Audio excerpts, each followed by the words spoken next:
Hi everyone, welcome back to English joy. आज से हम लोग 10 डेज के लिए इंग्लिश स्पोकन क्लास स्टार्ट कर रहे हैं। इस कोर्स के अंदर आपको सेंटेंस पैटर्न कैसे बनाते हैं वो सिखाया जाएगा एंड स्पीकिंग की प्रैक्टिस हम करेंगे।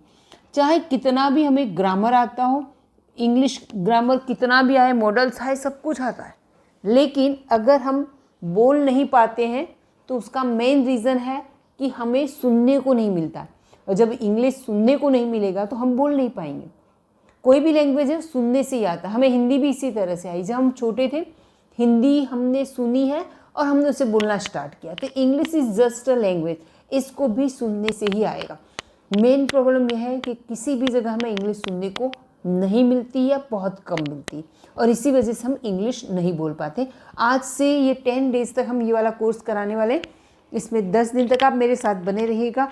डेफिनेटली आपको बहुत ही बेनिफिट मिलने वाला है। चलिए स्टार्ट कर देते हैं। आज फर्स्ट क्लास है इंग्लिश स्पोकन का। Let's start. सेंटेंस पैटर्न हम सीखने वाले हैं और साथ में बोलने की प्रैक्टिस भी करेंगे। चलिए स्टार्ट करते हैं। तो हम आज स्टार्ट कर रहे हैं। हमारा फर्स्ट स्ट्रक्चर है एडवांस इंग्लिश स्ट्रक्चर में पहला स्ट्रक्चर है हमारा, ठीक है। उसका अर्थ है आजकल जमाना है। आजकल जमाना है और इसका इंग्लिश होगा is common this days. Is common this days बहुत ही इजी स्ट्रक्चर है और बहुत ही मज़ेदार है, ठीक है। और ये बोलते हैं अरे आजकल तो इसी का ज़माना है। अरे छोड़ो, आजकल तो ज़माना ही इसका है, आजकल इसी का ज़माना है, राइट। तो ऐसे सेंटेंसेस हम जब इंग्लिश में बोलना है कि आजकल तो इसी का ज़माना है, तो फिर किसका ज़माना है, तो हम जो भी चीज़ है ना हम बोलेंगे किसका ज़माना है, तो वो आंसर आएगा, वो हम सबसे पहले लिखें। जैसे ये एग्जाम्पल हम देख लेते हैं।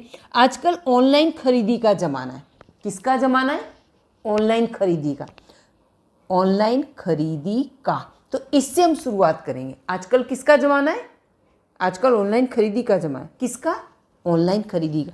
तो हम यहाँ पे सबसे पहले लिखेंगे मेन वर्ड्स। ये मेन वर्ड्स है वो है ऑनलाइन खरीदी का। इस तरह ये मेन वर्ड्स लिखेंगे और प्लस करके लिखेंगे इज़ कॉमन दिस डेज, ये हम इसके साथ में लिखेंगे।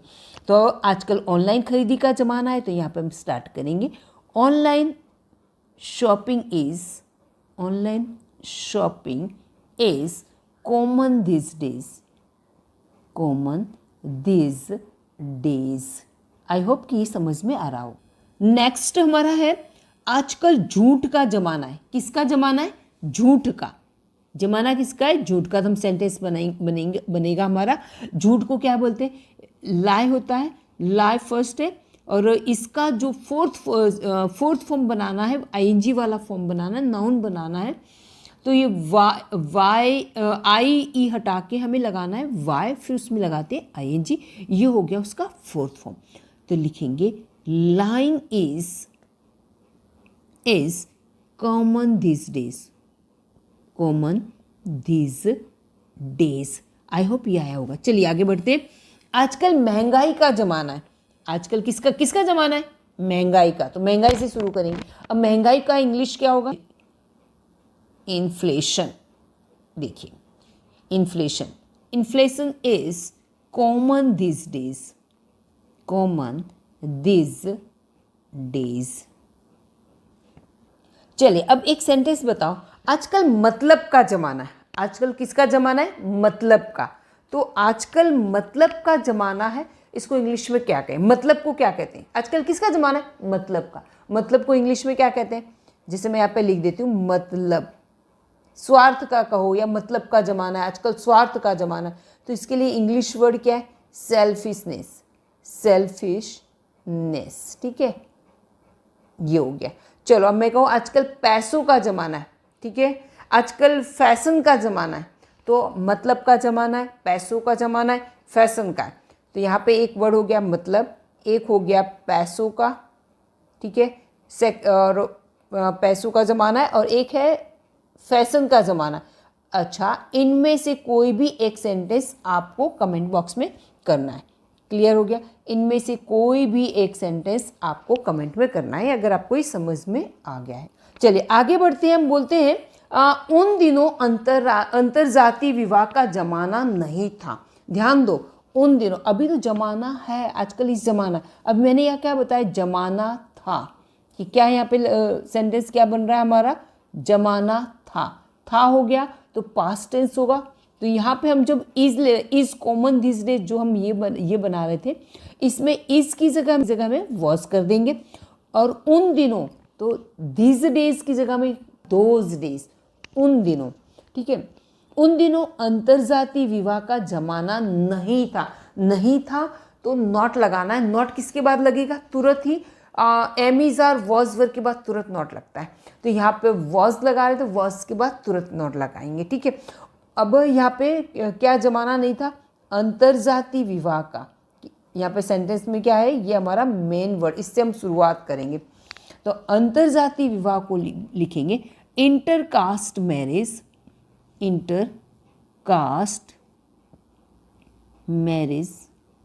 इंटरकास्ट मैरिज वॉज नॉट, जमाना नहीं था ना, तो was not common those days. Clear आया समझ में। अब यहाँ पे जो भी जमाना नहीं था, आपको जो लिखना है यहाँ पे इस लग उन दोनों महंगाई का जमाना नहीं था, तो क्या लिखेंगे, inflation was not common those days. तो हम क्या लिखेंगे, इंटरकास्ट मैरिज की जगह लिखें। सपोज मैं ये कहूँ कि महंगाई का ज़माना नहीं था, तो क्या लिखेंगे, इंटरकास्ट मैरिज, यहाँ पे हम क्या लिखेंगे, उन दिनों।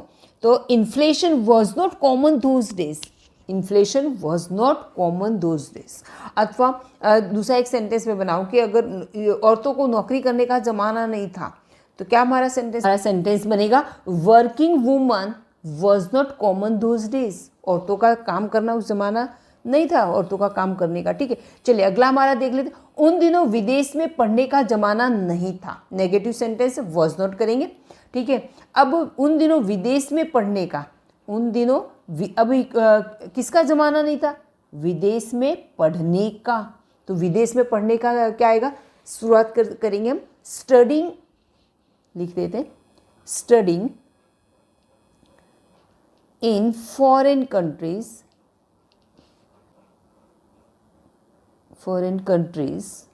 studying in foreign countries was not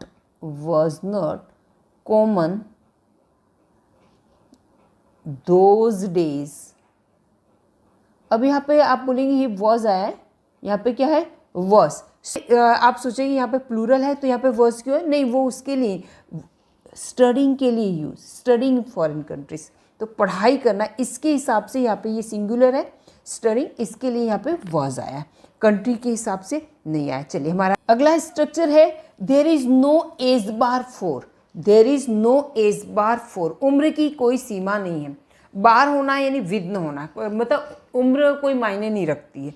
there is no age bar for, age यानी उम्र कोई बाधित नहीं होती किसी चीज़ के लिए, उम्र की कोई सीमा नहीं होती, ये कहना है। तो उम्र उसमें बाधित नहीं होती किसी चीज़ में। तो यहाँ पे सबसे पहले हम स्टार्ट ही करेंगे, there is no age bar for, ये हमारा स्ट्रक्चर, यहाँ शुरुआत इससे करेंगे। फिर यहाँ पे हम वर्ब की फोर्थ फॉर्म यानी क्रिया में आईएनजी वाला फॉर्म लगाएंगे। अच्छा, क्रिया में आईएनजी वाला फॉर्म, यहाँ पर भी सेंटेंस कंप्लीट हो सकता है।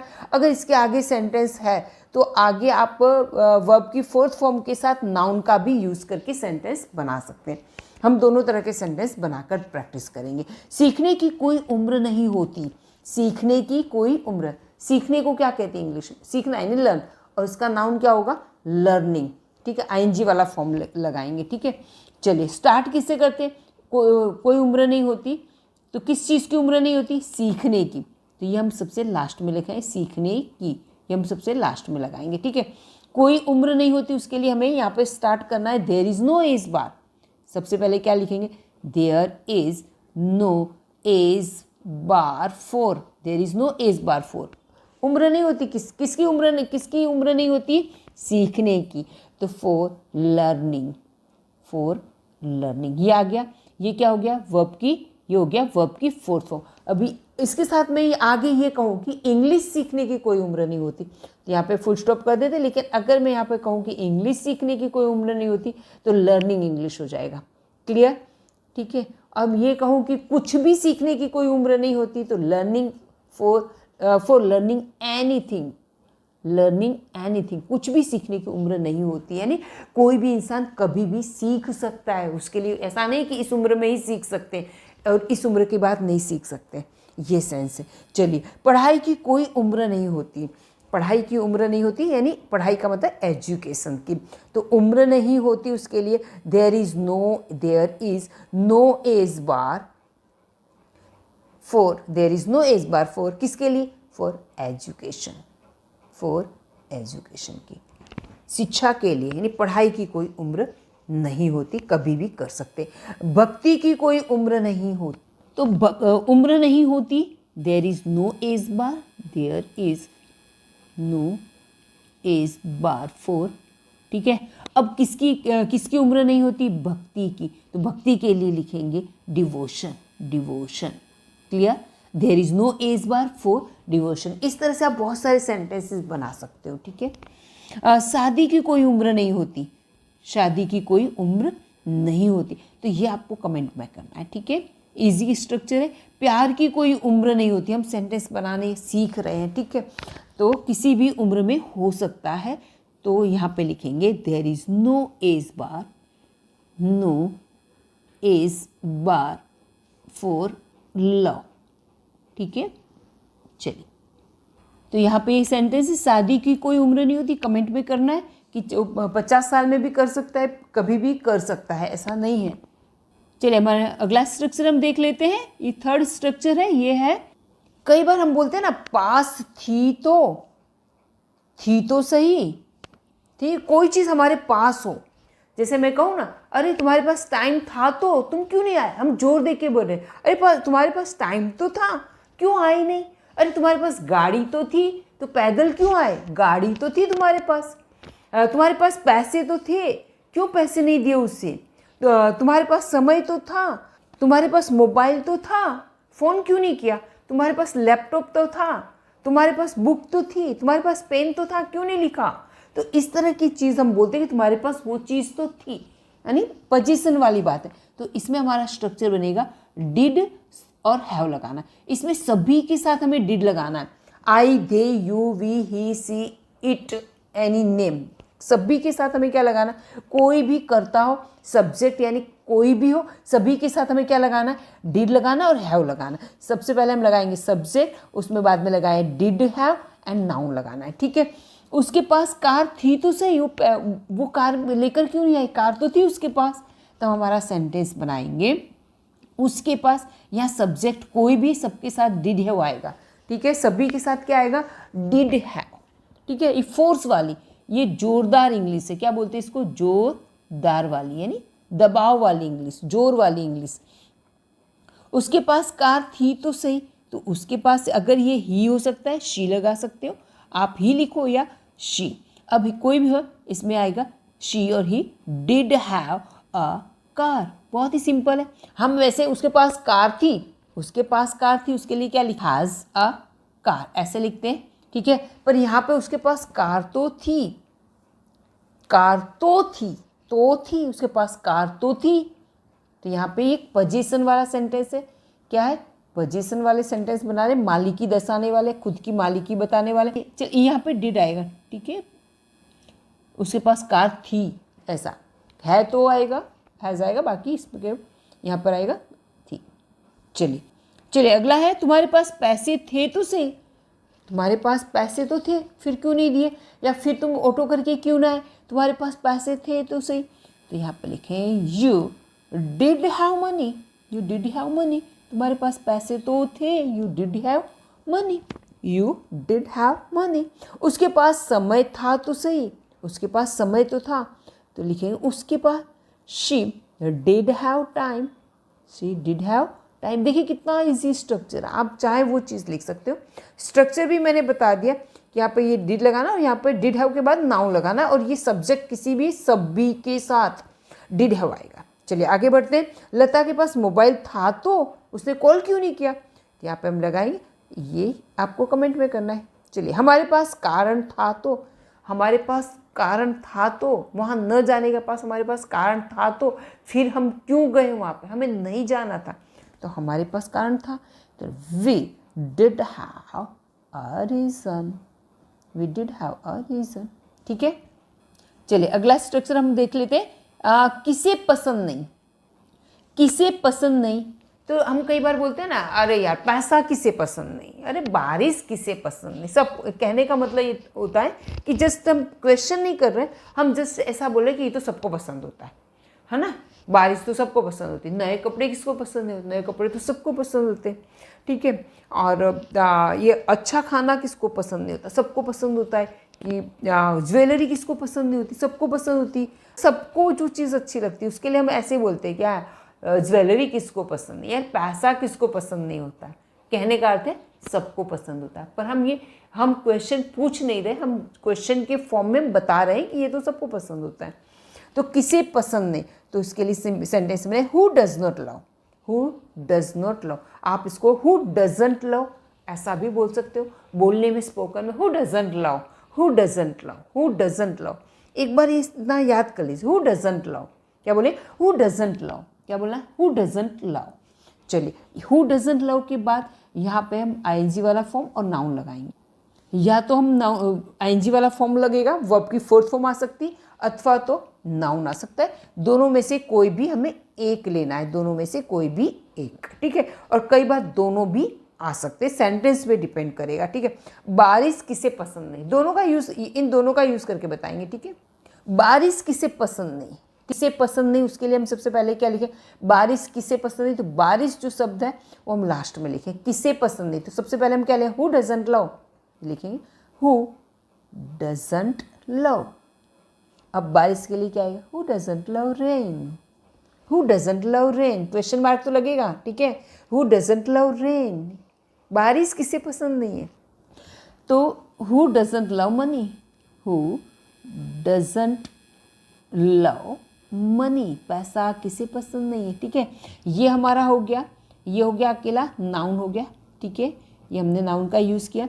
पैसा खर्च करना किसे पसंद नहीं, सबको पैसा होता है तो खर्च करना किसको अच्छा नहीं लगता, होना चाहिए पैसा, इतना खर्च करना तो सबको अच्छा लगता है, पैसा खर्च करना किसे पसंद नहीं।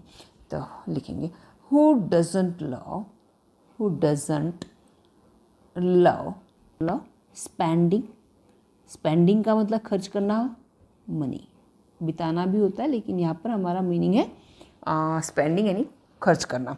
Who doesn't love spending money, तो यहाँ पर स्पेंडिंग है। ठीक है, और यहाँ पर ये मनी, ये नाउन भी है और ये वर्ब की फोर्थ फॉर्म है और ये है नाउन, दोनों ही यूज़ हुआ जैसे मैंने यहाँ पे बताया। ठीक है, चलिए हम आगे बढ़ जाते हैं। फ्री की वस्तुएं किसे पसंद नहीं होती, फ्री की वस्तुएं।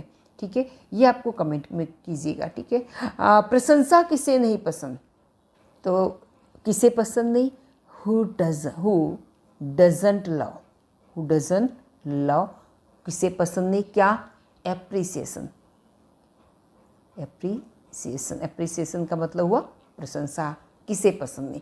आई होप आपको ये वीडियो अच्छा लगा हो, और अगले वीडियो में मैं फिर इसी तरह की स्ट्रक्चर लेके आऊँगी। आप मुझे सपोर्ट कीजिएगा, बहुत बढ़िया बढ़िया स्ट्रक्चर में लेके आने वाले, बहुत एंजॉय करने वाले। ये हम स्पोकन को एंजॉय करना है। ठीक है, बहुत एंजॉय करने वाले आगे आने वाले वीडियोस में। Okay, bye bye, till next video.